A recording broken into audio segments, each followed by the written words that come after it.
Mobile वहाँ check करवा के अंदर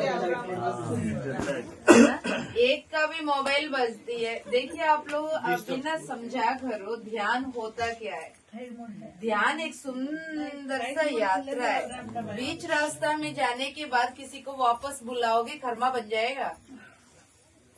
ध्यान कितना परम पवित्र है अभी समझा नहीं, उसको मजाक में मत लेना। हम असली ध्यान को तो अभी तक बताया नहीं आप लोगों को, क्योंकि उस लेवल तक जब समझने के लायक बन जाओ फिर बता दूंगी ध्यान होता क्या है। अभी तक तो हम लेके जा रहे हैं रास्ता में। एक समाधि स्थिति है बाबा, वो समाधि स्थिति इतना उस जर्नी तक जा रहे, यहाँ होकर भी नहीं होने की स्थिति। वो एक शिव तत्व आधा रास्ता तक जाने के बाद आप अपने हरकतों से यदि उसको बाहर लेकर आए हो, कर्मा बन जाएगा। मजाक में मत लेना। मोबाइल को लेके किसी भी चीज को लेके किसी को भी डिस्टर्ब करने का हक किसी को भी नहीं है, वो कोई पति पत्नी क्यों ना हो।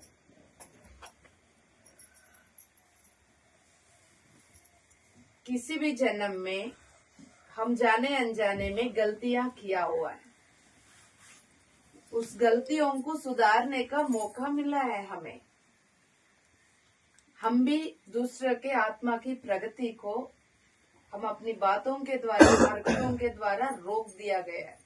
बीच में बाधा बने, वो वापस इस जन्म में वही बाधा बन के आ रहे हैं हमारा जीवन में। जब हमारा जीवन में आ जाती है हम परेशान हो जाते हैं, है ना।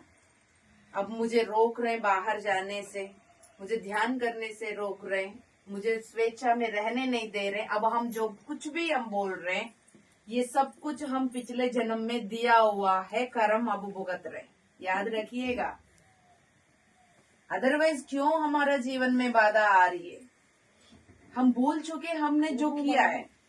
अब जो हो रहे हैं सिर्फ वो देख रहे हैं, दूसरे के ऊपर उंगली उठा रहे। तो बिना मतलब कि हमारा जीवन में कुछ भी नहीं हो रहा है कि नहीं। बात समझ में आ रहा है?